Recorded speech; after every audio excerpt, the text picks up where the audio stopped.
I swear this camera was in full battery yesterday. How it's now in the red, I don't know. But hopefully it won't die on me mid-episode again. And hopefully I'll actually remember to plug it in after the recording the episode, unlike last time. If you're new, this is Day of the Day. I go through the days of the day, at least according to this one website, because I saw on Twitter there was a horny day a few days ago, which wasn't on the list. But, yeah. I feel like for most people, horny day is most days, so it's kind of a moot point anyway. Let's get into the actual days for today, shall we? One of those weird ones that just changes annually, seemingly at random.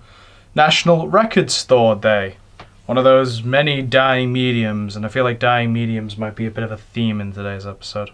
Although people keep bringing back records, vinyls and stuff, I don't know why. I can maybe understand the argument that they're a more solid medium than disc is, but come on. They're not that. People claiming it's clearer or crisper sound, that's a bit bollocks, isn't it? Especially compared to digital formats. And I understand digital formats is not a reliable source. I would love to download my playlist, all of my playlist. Unfortunately, my playlist is fucking massive because I have a real wide variety of music taste. And I like to have it all in one place, so shuffle is just crazy. For the third Saturday in April, National Auctioneers Day, which, bar me not wanting to rip off other people's content, I would be putting here one of those clips of people putting a rap beat over, like, I think mostly, like, Texan or at least Southern America, Southern United States auctioneers, which works far too well. And I don't know, auctioneering is a weird job, but not as much as the people that, like antiquing itself. That is a weird fucking job. I also don't know why people like shows like the Antique Roadshow or Bargain Hunt, because they are unbelievably droll. National Lineman Appreciation Day. This is one of those ones I had to check up on. And these people are hella fucking important, apparently, for a job title I have never heard of. It's the people that apply maintenance to all of your power cables and power lines, and how everything is up and running, and God, we're already locked in under guise of a pandemic.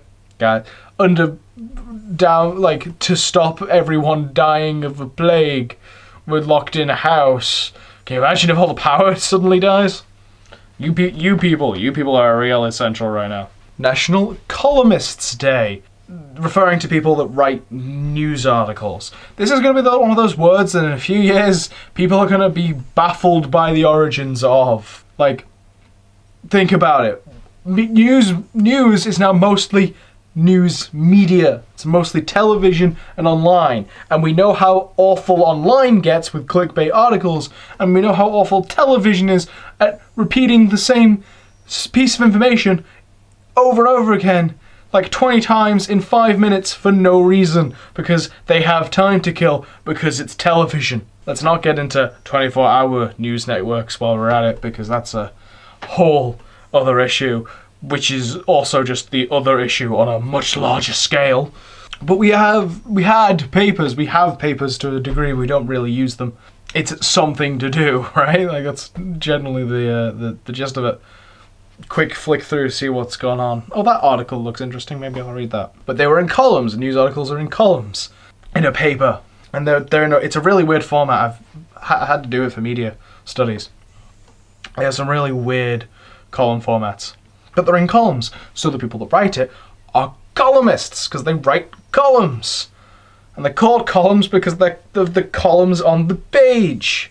That's gonna baffle the hell out of kids in like 10 years, if that, because of paper mediums dying out. There are surely, if you have examples of things like that have already, it's actually, I have one. It's like the floppy disk. If you show people a floppy disk or a picture of a floppy disk, how many kids do you think that's the saving icon? No, it's a floppy disk. That's a good example of the type of thing I mean. Mediums die out and take different forms. In this case, we're going to keep the name columnists, even though it's not, and the name of the writers as columnists. We're going to keep the names of the articles as columns, but they are no longer in actual column format like a paper is. And finally, another one of those weird food days that doesn't really exist. I should say what it is before I start getting into my weird tangential counterpoint thing. Animal crackers, as they exist in media and assumedly America. We don't have them. The closest thing we have here are animal-shaped biscuits that are produced by Cadbury and are dipped in Cadbury's chocolate, which are very nice, but not really crackers by any stretch of the imagination. Very much not crackers. The idea of, I don't know if animal crackers are crackers. Are they like a Ritz? I genuinely don't know. Because it's one of those weird foods that seems to be culturally relevant, incredibly culturally relevant for America. But not here. Not here at all. It's kinda insane. There's been a few days of that for the past, week or so, where that's been the case. And it's a real weird concept. Not quite as weird as the thing we talked about on the last day. And I mean, the last day we covered in this video, not yesterday, although some of those haikus were strange. Go watch that if you haven't. I think it's a pretty strange phenomenon. Yes, those are your days today. Bit of a discussion point regarding the things mentioned. If you have any other examples of foods you've seen in media but not in real life, I'd like to know. If you have any other examples of words and phrases that come from previously existing mediums that don't actually exist or are being used in a completely different way and have a completely different meaning and or understanding, that would be I would love to hear more examples of that, because that's that is a really fascinating concept to me now I've brought it up. Join the flock by subscribing. It's a flock of sheep. I'll clarify that every now and again. I clarify it a lot, actually. I clarify a lot of things. I don't want to leave things too ambiguous, but I also want to leave some ambiguity so you actually watch things. Speaking of which, go watch the rest of the series. Share this video or the series, either or, because YouTube doesn't promote my things and it's fairly annoying, and you can prove to yourself and the rest of the world that you are a little bit better than Google by sharing this video. Embrace the chaos. This world is nuts and it's fun. There is obviously there is a point of planning that sometimes is needed, but try as if not all the time, try and make time to take things as they come. Be reactionary. Even be to the point of being a little bit yes-manish. Like someone suggests something that's absolutely crazy, just go, yeah, okay, why not? Just for the shits and giggles, just because chaos is fun. Going along with things. I have done weird shit just by going along with it. I'm sure I've got plenty. I'm sure I've told stories on here already. Example that just comes to my head. If you've been watching, you'll know I have an old school. I actually have an NXT Bailey shirt, which is literally just I'm a hugger.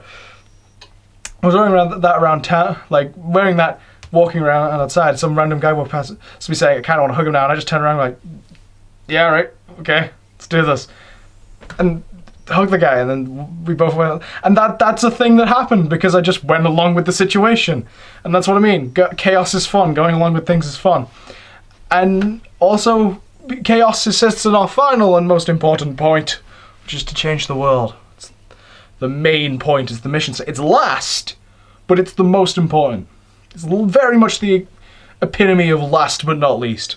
Anyway, that's it. That's everything for today. I will see you all tomorrow, and hopefully this will continue to be as insane. Because insane's fun.